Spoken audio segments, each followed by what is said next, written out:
What is going, guys? This is Simon from Shanghai. Last week, I talked some of the issue about China's real estate, like whether the price is really too high and how do average people afford them.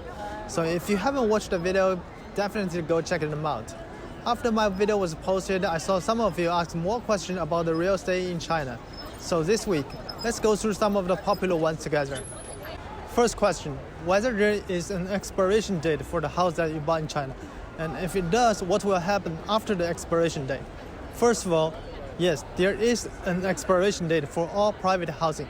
In China, you need to know, according to our constitution, land in the city is owned by the state. Land in the rural area is owned by state or by collective.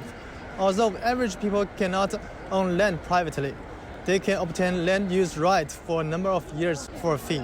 So when you buy an apartment, you only own the apartment. You don't own the land on which the apartments are situated. Normally, you buy an apartment, it will give you 70 years right to use the land. You guys probably will wonder what will happen after 70 years. Will the government just take it away? Well, according to the property right law, after the right expire, the owner of the apartment can renew the right to use the land. However, the regulation didn't specify whether the government will charge another renewal fee. And if it does, how much will it be? You guys probably want to ask, well, if there is no clear regulation, then what will happen to the land that expired right now? Well, actually, there was no private property in China until 1988's housing reform, which means even the oldest private property today will not expire until 2050. So we still have some time. And since the regulation will definitely affect everyone and have huge impact on the entire real estate industry, I guess no official is willing to take the risk to finalize the regulation today.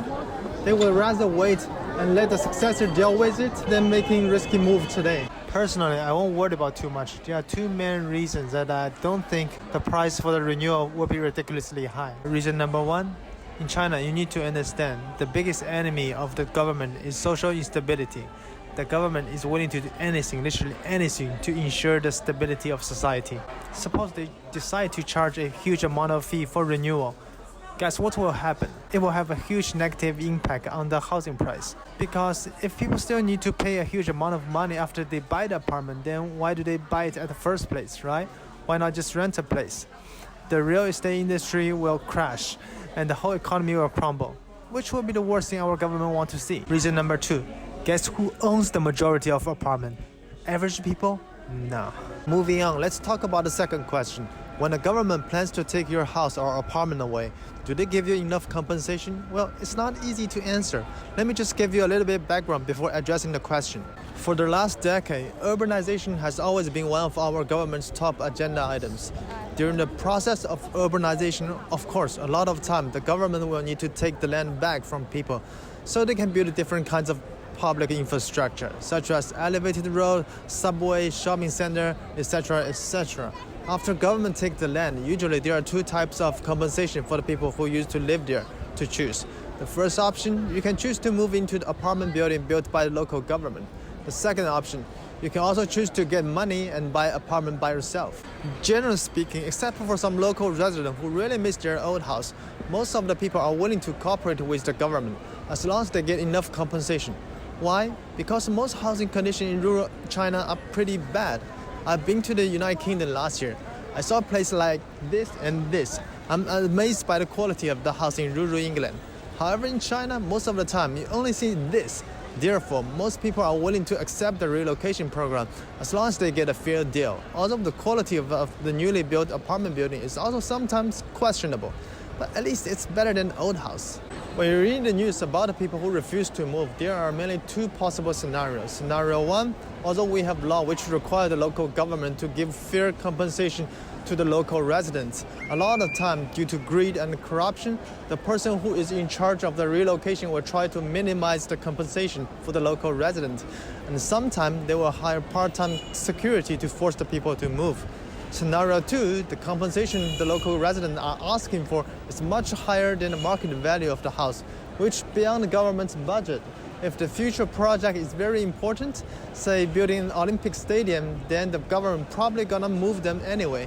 If the project can be adjusted, then you may see something like this. So it is virtually impossible to generalize whether the government gives fair compensation, because each case is different.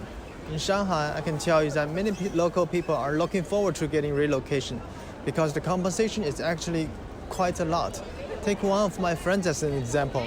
He was a local resident of a small village in Shanghai. The local government took his house. In return, they gave him 3 apartments as compensation. Now each of them worth more than $500,000. In Shanghai, relocation is one of the fastest ways, and maybe the only way for local average people to become rich. Some of you may see Chinese-owned aunties in high-end shopping centers buying Gucci, LV bag. You may wonder, they don't look like they know how to make a lot of money, but how do they become so rich? Well, now you have part of the answer. Of course, not every auntie become rich by relocation. There are many other ways to become a rich auntie in China, but that's not the focus of today's topic. I will cover that in the future video. Nevertheless, in some small city, relocation may not be a very pleasant experience. Take my grandparents' old house as an example. The house is located in a small village in Suzhou City. Near the village, there are several factories, so a lot of local villagers rent their house to the factory workers in order to get some extra money. That's quite common, right? Last year, the local government decided to take the land and to relocate everybody in the village to somewhere else. However, before signing any documents, they told every single family in the village that, hey, we are going to take the land soon. You can't rent out your place anymore. Then they hire a bunch of security guys to guard the entrance of the village. When people want to get inside, they need to show their ID. If you are not the local resident, then you are not allowed to get inside the village anymore. So all local villagers were forced to stop renting their places to outsiders. Is it legal for the local government to do it? I don't think so, because technically the villagers still own their house if they haven't signed the contract yet, right? But no one wants to mess with the local government, so it is what it is. Also nowadays, the local government can't force you to move, but they can find ways to make your living very uncomfortable. So eventually, we'll have to agree with their relocation program. Third question, can foreigners buy China's property? Yes, you can. However, there is probably some requirement that you need to pass before being allowed to buy a property in China. And each city will be different. In Shanghai, you need to live here for more than 1 year and have a valid working visa. Then you should be able to buy a house or apartment in the city. But seriously, why do you do it? Oh, one more thing. In China, we do pay some tax when we buy the apartment, but currently there is no annual property tax. I believe in some states in the US, the property tax is like 1%, which means if you buy a $1 million apartment, you need to pay 10 grand every year, right? That's a lot of money. I can tell you in China, a lot of people who own $1 million house earn less than 10 grand per year, which means his entire salary won't be able to cover the property tax.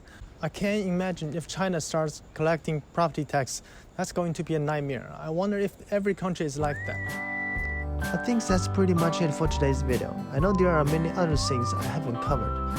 If you have more questions, you can post it under the comment section.